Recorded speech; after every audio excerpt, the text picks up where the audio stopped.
Good morning my dear students. അപ്പം ഞാൻ ഇന്നലെ അസൈൻമെന്റ് ഇങ്ങനെ തന്നിട്ടുണ്ട്. അത് അവരവരുടെ ഹാൻഡ് റൈറ്റിങ്ങിൽ എഴുതാം. അവരവരുടെ ഹാൻഡ് റൈറ്റിങ്ങിൽ A4 ഷീറ്റിൽ എഴുതിയിട്ട് സ്കാൻ ചെയ്തിട്ട് ഗൂഗിൾ ക്ലാസ് റൂമിൽ അപ്ലോഡ് ചെയ്താൽ മതി. അപ്പം അത് എങ്ങനെയാണ് അപ്ലോഡ് ചെയ്യാന്നുള്ളത് ഇന്നലെ ഒരു വീഡിയോ, കുറേ വീഡിയോസിന്റെ ലിങ്കുകൾ അയച്ചു തന്നിട്ടുണ്ട് അല്ലേ. അപ്പം അത് നോക്കി പഠിക്കാം. എന്നിട്ടും കിട്ടിയില്ലെങ്കിൽ ഞാൻ വോയിസ് റെക്കോർഡ് ഇട്ട് തരാം കേട്ടോ, ഗ്രൂപ്പിൽ എങ്ങനെയാണ് ചെയ്യേണ്ടതെന്നുള്ളത് കേട്ടോ, എല്ലാവർക്കും വേണ്ടി. ഓക്കെ. നിങ്ങൾ ടീച്ചേഴ്സ് ഉള്ള ഗ്രൂപ്പും ടീച്ചേഴ്സ് ഇല്ലാത്ത ഗ്രൂപ്പും ഉണ്ടോ? അപ്പം അങ്ങനെയാണെങ്കിൽ പേഴ്സണലായിട്ട് ആരെങ്കിലും ഇട്ട് തന്നാൽ പിന്നെ ആ ഗ്രൂപ്പിൽ വെറുതെ എല്ലാവർക്കും ബുദ്ധിമുട്ടുണ്ടാക്കണ്ടല്ലോ, ലോഡിങ്ങും അതൊക്കെ ആയിട്ട്. എനിവേ, നമുക്ക് മാനേജ്മെന്റും ലീഡർഷിപ്പും അങ്ങനെ കവർ ചെയ്യാം. അത് കഴിഞ്ഞിട്ട് പിന്നെ ഉള്ളതാണ് OBയുടെ ഒരു ഏരിയ ഉണ്ട് മോഡ്യൂൾ 1. അപ്പൊ എന്താണ് OBയുടെ ഒരു ഇൻട്രഡക്ഷൻ നോക്കാം നമുക്ക്. OB എന്ന് പറയുന്നതിന്റെ ഫുൾ ഫോം എന്താണ്? Organisational behaviour. ഓർഗനൈസേഷണൽ. അപ്പൊ അവിടെ ഓർഗനൈസേഷൻ എന്ന് പറഞ്ഞാൽ നിങ്ങൾക്കറിയാം, നമുക്ക് ഒരു പ്രോഡക്റ്റ് പ്രൊഡ്യൂസ് ചെയ്യുന്ന അല്ലെങ്കിൽ എന്തെങ്കിലും കാര്യങ്ങളൊക്കെ ചെയ്യുന്ന കുറേ പേര് കൂടിയിട്ടുള്ള ഒരു ഗ്രൂപ്പ്, ഒരു ഫാക്ടറി തുടങ്ങി അങ്ങനെ എന്തെങ്കിലുമൊക്കെ ചെയ്യുന്നതാണ് അവിടെ ഓർഗനൈസേഷൻ ആയിട്ട് വരുന്നത്. ഇപ്പോൾ ഓർഗനൈസേഷണൽ എന്ന് പറയുമ്പോൾ അതിൽ എന്തൊക്കെയോ വീണ്ടും വീണ്ടും വീണ്ടും ആഡ് ചെയ്തിട്ടുണ്ട്. ദാറ്റ് മീൻസ് ഒരു ഓർഗനൈസേഷൻ എന്ന് പറയുന്നത് ഒരു ബിൽഡിംഗ് മാത്രമല്ല, ഒരു ലാൻഡ് മാത്രമല്ല, അവിടെ അതിൻ്റെ ഉള്ളിലുള്ള മെഷീനറീസ് മാത്രമല്ല, മറ്റുള്ള ഫിസിക്കൽ ഫെസിലിറ്റീസ് മാത്രമല്ല, പിന്നെ എന്തൊക്കെയോ ഉണ്ടെന്നാണ് ആ വാക്കിന്റെ അർത്ഥമായിട്ട് വരുന്നത്. അപ്പൊ അങ്ങനെ നോക്കുമ്പോൾ ഓർഗനൈസേഷൻസ് ആർ സോഷ്യൽ സിസ്റ്റംസ്. ഒരു ഡൗട്ടും ഇല്ല അല്ലെ. ഒരു ഓർഗനൈസേഷൻ, നമ്മൾ ജോയിന്റ് സ്റ്റോക്ക് കമ്പനിയുടെ ഒക്കെ ഫീച്ചേഴ്സ് ഒക്കെ പഠിച്ചിട്ടുണ്ട്. സെപ്പറേറ്റ് സീൽ ഉണ്ട്, ആർട്ടിഫിഷ്യൽ ആയിട്ടുള്ള പേഴ്സൺ ആയിട്ട് ട്രീറ്റ് ചെയ്യുന്നു, സക്സസ് ഫോർ എവർ, അങ്ങനെ അങ്ങനെ കുറേ ഫീച്ചേഴ്സ് നമ്മൾ പഠിക്കുന്നുണ്ട്. അതോടൊപ്പം തന്നെ സോഷ്യൽ റെസ്പോൺസിബിലിറ്റി ഉണ്ട്. അതായത് സൊസൈറ്റിയിലാണ് അത് വർക്ക് ചെയ്യുന്നത്, അതുകൊണ്ട് സോഷ്യൽ റെസ്പോൺസിബിലിറ്റി ഉണ്ട് എന്നൊക്കെ പറഞ്ഞിട്ട് നിങ്ങൾ പിന്നെ കോർപ്പറേറ്റ് സോഷ്യൽ റെസ്പോൺസിബിലിറ്റിനെ പറ്റിയിട്ടൊക്കെ നിങ്ങൾ എവിടേക്കോ എവിടെ പഠിച്ചിട്ടുണ്ടായിരിക്കും, നീ കാര്യമായിട്ട് പഠിക്കാൻ പോകുന്നു. അപ്പം അങ്ങനെ നോക്കുമ്പോൾ ഓർഗനൈസേഷൻ എന്ന് പറയുന്നത് ഒരു സോഷ്യൽ സിസ്റ്റമാണ്. അതായത് ഒരു സൊസൈറ്റിയിലാണ് അത് നിലനിൽക്കുന്നത്. അതിൽ കുറേ പീപ്പിൾ, കുറേ പീപ്പിൾ എന്നല്ല, പീപ്പിൾ എന്ത് വരുന്നുണ്ട്, അതിൽ ഇൻക്ലൂഡഡ് ആയിട്ട് വരുന്നുണ്ട്. ഈ പീപ്പിൾ ആണ് അവിടെ ഇമ്പോർട്ടൻ്റ് ആയിട്ട് വരുന്നത്. ഒരു ഓർഗനൈസേഷൻ റൺ ചെയ്യണമെന്നുണ്ടെങ്കിൽ അവിടെ ആരുണ്ടായിരിക്കണം? ബിൽഡിംഗ് ഉണ്ടായാൽ പോരാ, മെഷീനറി ഉണ്ടായാൽ പോരാ, അങ്ങനെ മറ്റുള്ള എല്ലാ തരത്തിലുള്ള ഇമ്മൂവബിൾ ആയിട്ടുള്ളതും ഉണ്ടായാലും ഒരു കാര്യമില്ല. അവിടെ എന്തുണ്ടായിരിക്കണം? പീപ്പിൾ, നല്ല റെസ്പോൺസിബിൾ ആയിട്ടുള്ള പീപ്പിൾ ഉണ്ടായിരിക്കണം. എന്തിനു വേണ്ടിയിട്ട്? Four managing dum. ആ ഓർഗനൈസേഷന്റെ എല്ലാ കാര്യങ്ങളും മാനേജ് ചെയ്യുന്നതിന് വേണ്ടിയിട്ട്. അതുപോലെ തന്നെ ആ ഓർഗനൈസേഷൻ എങ്ങനെയാണ് ഓപ്പറേറ്റ് ചെയ്യേണ്ടത്? നല്ല ബിൽഡിംഗ് ഉണ്ട്, നല്ല ഫെസിലിറ്റീസ് ഒക്കെ ഉണ്ടെങ്കിലും അവിടെ ഹ്യൂമൻ ബ്രെയിൻ അപ്ലൈ ചെയ്താൽ മാത്രമേ ഹൗ ടു ഓപ്പറേറ്റ്, ആ ഓർഗനൈസേഷൻ എങ്ങനെയൊക്കെയാണ് സൊസൈറ്റിയിൽ ഓപ്പറേറ്റ് ചെയ്യാനായിട്ട് സാധിക്കുന്നത്. അപ്പം അങ്ങനെ നോക്കുമ്പോൾ ഒരു ഓർഗനൈസേഷൻ എന്ന് പറയുന്നത് it is A combination of people and science. അവിടെ സയൻസ് അപ്ലൈ ചെയ്യുന്നു.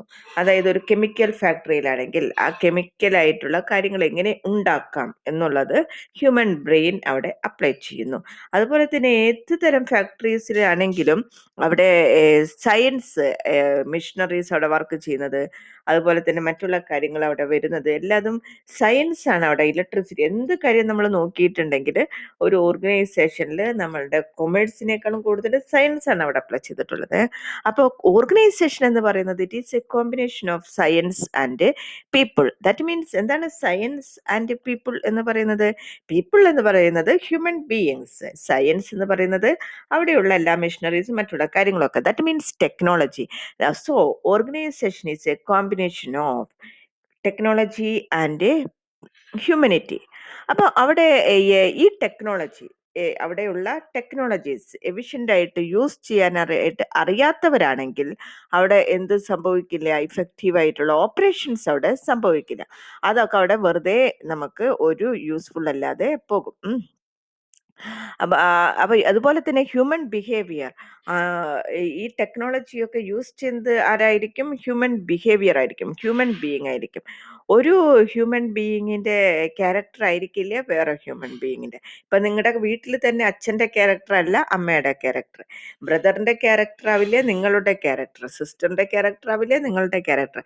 നമ്മുടെ വീട്ടിൽ തന്നെ നമ്മളുടെ എല്ലാവരുടെയും ക്യാരക്ടേഴ്സ്, ബിഹേവിയർ, അതുപോലെ തന്നെ പല സമയത്തും ബിഹേവ് ചെയ്യുന്നതും എൻ്റയർലി ഡിഫറെൻ്റ് ആയിരിക്കും. അപ്പം അങ്ങനെ നോക്കുമ്പോൾ ഒരു ഓർഗനൈസേഷനിൽ വർക്ക് ചെയ്യുന്ന ഹ്യൂമൻ ബീയിങ്ങിൻ്റെ ബിഹേവിയർ നമുക്ക് ഒരിക്കലും പ്രഡിക്റ്റ് ചെയ്യാനായിട്ട് സാധിക്കില്ല. It is quite unpredictable. So it is generally concerned with. എന്തുകൊണ്ടാണ് നമുക്ക് പ്രെഡിക്റ്റ് ചെയ്യാൻ പറ്റാത്തത്? ഒരു സമയത്ത് അത് ബിഹേവ് ചെയ്യുന്നത് ആ സമയത്തെ തോട്ട്സ് നോക്കിയിട്ടായിരിക്കും, ആ സമയത്ത് ഫീലിങ്സ് ആയിരിക്കും, ആ സമയത്ത് ഇമോഷൻസ് ആയിരിക്കും, ആ സമയത്ത് actions of the people work in it, മറ്റുള്ളവർ വർക്ക് ചെയ്യുന്നതിനനുസരിച്ചും ചിലപ്പോൾ ഇപ്പം നിങ്ങൾക്ക് ഞാൻ ക്ലാസ് എടുത്തുകൊണ്ടിരിക്കുമ്പോൾ നിങ്ങളുടെ ക്ലാസ്സിൽ സ്റ്റുഡൻസ് മിസ്ബിഹേവ് ചെയ്യുമ്പോൾ എന്ത് സംഭവിക്കുന്നതായിരിക്കും? എൻ്റെ ബിഹേവിയറിൽ മാറ്റം വരാനായിട്ട് ചാൻസ് ഉണ്ട്. അപ്പോൾ ഒരു ഓർഗനൈസേഷനിൽ ഒരു ഹ്യൂമൻ ബീയിങ് വർക്ക് ചെയ്യുമ്പോൾ അവർ ഗ്രൂപ്പായിട്ടായിരിക്കും വർക്ക് ചെയ്യുന്നത്. അപ്പോൾ ആ ഗ്രൂപ്പിൽ മറ്റുള്ള വർക്കേഴ്സിൻ്റെ വർക്കിംഗ് ഹാബിറ്റ്സ്, അവരുടെ ആക്ഷൻസ്, അവരുടെ റിയാക്ഷൻസ് എന്തിന് കാരണമാകുന്നതായിരിക്കും? ഈ പർട്ടിക്കുലർ പേഴ്സൻ്റെ ബിഹേവിയറിന് കാരണമാകുന്നതായിരിക്കും. അതുകൊണ്ടാണ് പറയുന്നത് ഹ്യൂമൻ ബിഹേവിയർ നമുക്കൊരിക്കലും പ്രെഡിക്റ്റ് ചെയ്യാനായിട്ട് സാധിക്കില്ല. It depends upon the thoughts, feelings, emotions and actions of the people within the surroundings. However, it can be partially understood in terms of framework of behavioral sciences, management and other disciplines. ഇതിങ്ങനെ മനസ്സിലാക്കാൻ പറ്റില്ല എന്നും പറഞ്ഞു ഇങ്ങനെ ഈ ഭാഗം മുഴുവൻ വിട്ടുകളയാനും നമുക്ക് സാധിക്കില്ല. അങ്ങനെയാണെങ്കിൽ ടോട്ടലി ഫെയിലിയർ ആയിട്ട് പോകും ആ ഓർഗനൈസേഷൻ. അതുകൊണ്ട് തന്നെ ഹ്യൂമൻ ബിഹേവിയറിനെ മനസ്സിലാക്കിയേ പറ്റൂ. അപ് ടു ദി എക്സ്റ്റെൻറ്റ്, എത്രമാത്രം നമുക്ക് പറ്റും ആ എക്സ്റ്റെൻറ്റ് നമ്മൾ മനസ്സിലാക്കിയിരിക്കണം. അതിന് വേണ്ടിയിട്ട് എന്ത് ചെയ്യുന്നതായിരുന്നു? ബിഹേവിയറൽ സയൻസസ് ഉണ്ട്, കുറേ ബിഹേവിയറൽ സയൻസസ് നമ്മളുടെ ഓർഗനൈസേഷനിലേക്ക് വരുന്നു, ഫ്രെയിം വർക്ക് ഉണ്ടാക്കുന്നു. അതുപോലെ തന്നെ മാനേജ്മെൻറ്റിൽ അത് വരുന്നു, മറ്റുള്ള കുറേ ഡിസിപ്ലിൻസ് അക്സെപ്റ്റ് ചെയ്യുന്നു. അങ്ങനെ നമ്മളൊരു പരിധി വരെ നമ്മൾ എന്ത് നോക്കുന്നതായിരിക്കും? നമ്മൾ ഹ്യൂമൻ ബിഹേവിയറിനെ കുറിച്ച് മനസ്സിലാക്കാനായിട്ട് ശ്രമിക്കുന്നു. അങ്ങനെ നോക്കുമ്പോൾ നമുക്കൊരു പരിധി വരെ നമുക്ക് ഇത് മനസ്സിലാക്കിയിട്ട് അതിനനുസരിച്ച് നമുക്ക് മൂവ് ചെയ്യാനായിട്ട് സാധിക്കും. അപ്പം നമുക്കൊരു പ്രോബ്ലംസ് എന്തെങ്കിലും ഉണ്ടെങ്കിൽ ഒരു പരിധി വരെ നമുക്ക് അത് അവോയ്ഡ് ചെയ്യാനായിട്ട് സാധിക്കും. പക്ഷെ 100% നമുക്ക് ഒരിക്കലും നമുക്ക് അവോയ്ഡ് ചെയ്യാൻ സാധിക്കില്ല, ബിഹേവിയറൽ പ്രോബ്ലംസ് അവോയ്ഡ് ചെയ്യാനായിട്ട് സാധിക്കില്ല. അതുകൊണ്ട് തന്നെയാണ് അവിടെ ഓർഗനൈസേഷണൽ പ്രോബ്ലംസ് എന്നുള്ളൊരു വേർഡ് വരാനുള്ള കാരണം. അവിടെ ഓർഗനൈസേഷൻ്റെ മെഷീൻസും വരുന്നുണ്ട്, അതോടൊപ്പം തന്നെ ടെക്നോളജിയും വരുന്നുണ്ട്, അതുപോലെ തന്നെ ഹ്യൂമനിറ്റിയും വരുന്നുണ്ട്. That means organisation is A combination of science and people. That means organisational behaviour അവിടെ വരുന്നു. അപ്പം അങ്ങനെയുള്ള പ്രോബ്ലംസിന് ഐഡിയലിസ്റ്റിക് ആയിട്ടുള്ള സൊല്യൂഷൻ നമുക്ക് കാണാനായിട്ട് സാധിക്കുന്നില്ല. അതുകൊണ്ട് തന്നെ ഒരു ഓർഗനൈസേഷൻ്റെ സക്സസ് എന്ന് പറയുന്നത് it depends upon the efficiency and effectiveness of management. ഏതൊരു ഓർഗനൈസേഷനും സക്സസ്ഫുൾ ആയിട്ടുള്ള ഓർഗനൈസേഷനാണെന്ന് എപ്പോഴായിരിക്കും പറയുക? അതിൻ്റെ മാനേജ്മെൻറ്റ് വളരെ നല്ലതാണെങ്കിൽ. ഇപ്പം നമ്മുടെ കോളേജ് ഇഫക്റ്റീവായിട്ടുള്ള നല്ല കോളേജാണെന്ന് എന്ത് പറയുന്നത്? മാനേജ്മെൻറ്റ് ഇഫക്റ്റീവായിട്ടും എഫിഷ്യൻ്റായിട്ട് നടക്കുമ്പോൾ. നമ്മുടെ ഡിപ്പാർട്ട്മെൻറ്റ് എപ്പോഴാണ് നല്ലതാണെന്ന് പറയുന്നത്? എല്ലാ കാര്യങ്ങളും ഇഫക്റ്റീവായിട്ടും എഫിഷ്യൻ്റായിട്ട് നടക്കുമ്പോൾ. നിങ്ങളുടെ വീട്ടിലെ കാര്യങ്ങൾ, കിച്ചണിലെ കാര്യങ്ങൾ, അതുപോലെ തന്നെ നിങ്ങളുടെ മന്ത്ലി ആയിട്ടുള്ള ഇൻകം ആൻഡ് എക്സ്പെൻഡിച്ചർ ഒക്കെ എങ്ങനെയാണ് ഇഫക്റ്റീവ് ആകുന്നത്? ഇൻകം ആൻഡ് എക്സ്പെൻഡിച്ചർ ഒന്നും അത് ഇഫക്റ്റീവായിട്ട് അവിടെ മാനേജ് ചെയ്യുമ്പോൾ. അപ്പോൾ എവിടെ ഒരു കൊച്ചു കാര്യം, നിങ്ങളുടെ പഠനം എങ്ങനെയാണ് ഇഫക്റ്റീവ് ആകുന്നത്? നിങ്ങളത് ഒരു പരീക്ഷയുടെ തലേദിവസം മാത്രം ബുക്ക് എടുത്താൽ ശരിയാവും? ഇഫക്റ്റീവ് ആകുമോ? നിങ്ങളത് സിസ്റ്റമാറ്റിക് ആയിട്ട് പ്ലാൻ ചെയ്ത് ഇഫക്റ്റീവ് ആകുമ്പോൾ, മാനേജ് ചെയ്യുമ്പോൾ. അപ്പം നമ്മൾ എന്ത് വർക്ക് ചെയ്യുമ്പോഴും അത് ഇഫക്റ്റീവ് ആകണമെന്നുണ്ടെങ്കിൽ, അത് എഫിഷ്യൻ്റ് ആകണമെന്നുണ്ടെങ്കിൽ അവിടുത്തെ മാനേജ്മെൻറ്റ് വളരെ നല്ലതായിരിക്കണം. അപ്പം അങ്ങനെ നോക്കുമ്പോൾ ഒരു വലിയൊരു ഓർഗനൈസേഷൻ്റെ വെച്ച് നോക്കുമ്പോൾ മാനേജ്മെൻറ്റിന് എത്രമാത്രം ഇമ്പോർട്ടൻസ് ഉണ്ടായിരിക്കും. അപ്പം മാനേജ്മെന്റ് എന്നുള്ളത് ആരാ ചെയ്യുന്നത്? Human being. അങ്ങനെ നോക്കുമ്പോൾ നല്ലൊരു ഇഫക്റ്റീവ് ആയിട്ടുള്ള എഫിഷ്യന്റ് ആയിട്ടുള്ള മാനേജ്മെന്റ് അവിടെ വരണമെന്നുണ്ടെങ്കിൽ അതിനു മുൻപ് അവിടെ എന്തുണ്ടായിരിക്കേണ്ടതാണ്? നല്ല ഇഫക്റ്റീവ് ആയിട്ടുള്ള ഹ്യൂമൻ സ്കിൽസ് അവിടെ വേണം. എങ്ങനെയാണ് നീഡ്സ് അണ്ടർസ്റ്റാൻഡ് ചെയ്യേണ്ടത്? വർക്കിംഗ് പീപ്പിളിൻ്റെ ഡിസയേഴ്സ് എങ്ങനെ നമ്മൾക്ക് മനസ്സിലാകും? അവർ എങ്ങനെയായിരിക്കും ബിഹേവ് ചെയ്യാനുള്ള ചാൻസ്, അതൊക്കെ നമ്മൾ മുൻകൂട്ടി മനസ്സിലാക്കി കാര്യങ്ങൾ ഇഫക്റ്റീവായിട്ടും എഫിഷ്യൻ്റായിട്ട് നമ്മൾ മാനേജ് ചെയ്യുമ്പോൾ എന്ത് സംഭവിക്കുന്നതായിരിക്കും? ഓർഗനൈസേഷൻ്റെ സക്സസ് നമുക്കൊരു പരിധി വരെ നമുക്ക് പറയാനായിട്ട് സാധിക്കും. അപ്പോൾ ഇതിൽ നിന്ന് നമുക്ക് മനസ്സിലായി, ഈ ചെറിയൊരു പാരഗ്രാഫിൽ നിന്ന് നമുക്ക് മനസ്സിലായി ബിഹേവിയറിന് എന്താണ് ഇമ്പോർട്ടൻസ് ഉള്ളത്. അപ്പോൾ ബിഹേവിയറിന് എന്നുള്ളത് വെറുതെ സയൻസ് മാത്രം, ടെക്നോളജി മാത്രം ഉണ്ടായാൽ പോരാ, അത് ഇഫക്റ്റീവായിട്ടും എഫിഷ്യൻ്റായിട്ടും അവിടെ ഓപ്പറേറ്റ് ചെയ്യണമെന്നുണ്ടെങ്കിൽ, യൂസ് ചെയ്യണമെന്നുണ്ടെങ്കിൽ അവിടെ നല്ലൊരു മാനേജ്മെൻറ്റ് വേണം.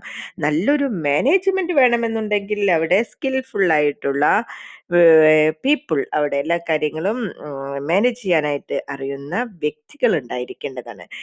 അങ്ങനെ നോക്കുമ്പോൾ ഒരു ഓർഗനൈസേഷൻ്റെ സക്സസ് എന്ന് പറയുന്നത് ഇഫക്റ്റീവ് ആയിട്ടുള്ള മാനേജ്മെന്റ് ആണ്. അതുപോലെ തന്നെ ഓർഗനൈസേഷൻ എന്ന് പറയുന്നത് ഒരു combination of science and people ആണ്. ഓക്കെ,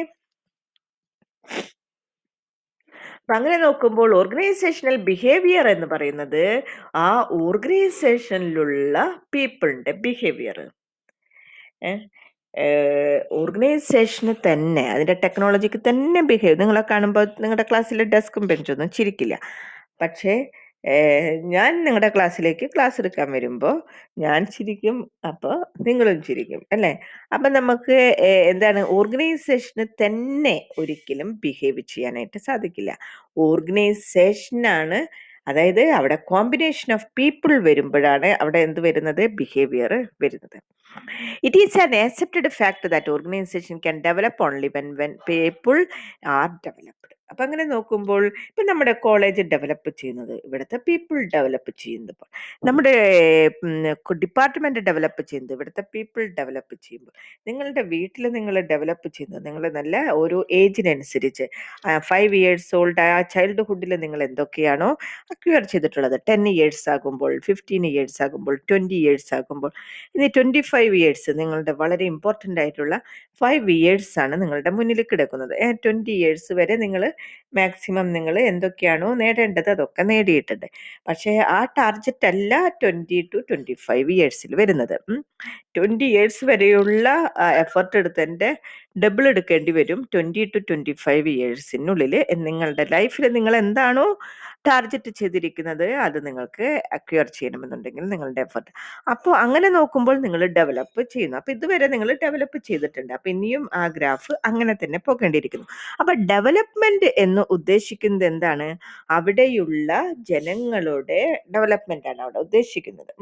അവിടുത്തെ ജനങ്ങൾ ഡെവലപ്പ് ചെയ്യുമ്പോൾ ഓൾറെഡി ഓട്ടോമാറ്റിക്കലി എന്ത് വരുന്നതായിരിക്കും? ആ ഏരിയയിലൊക്കെ ഡെവലപ്മെന്റ് വരുന്നതായിരിക്കും. അപ്പം അങ്ങനെ നോക്കുമ്പോൾ പീപ്പിൾ ആർ ഡെവലപ്ഡ്. അതുകൊണ്ട് തന്നെ നമ്മൾ ഓർഗനൈസേഷൻ്റെ പോയിന്റിലേക്ക് വരുമ്പോൾ പീപ്പിൾ ആർ ഡെവലപ്പ് ചെയ്യണമെന്നുണ്ടെങ്കിൽ നമ്മൾ എന്ത് നോക്കേണ്ടതാണ്?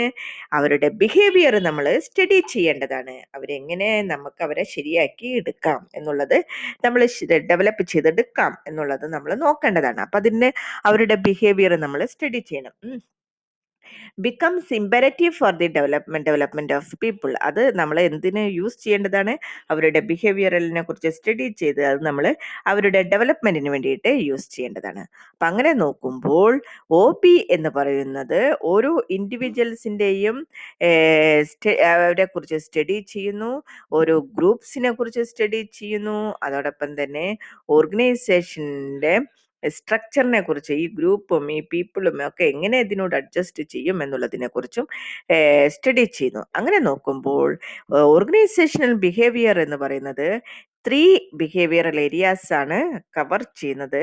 അവിടെ വർക്ക് ചെയ്യുന്ന ഇൻഡിവിജ്വൽ പേഴ്സന്റെ ബിഹേവിയർ സ്റ്റഡി ചെയ്യുന്നു, അവിടെ വർക്ക് ചെയ്യുന്ന ഒരു ഗ്രൂപ്പിന്റെ ബിഹേവിയർ സ്റ്റഡി ചെയ്യുന്നു, അവിടുത്തെ സ്ട്രക്ചറിനെ കുറിച്ച് സ്റ്റഡി ചെയ്യുന്നു.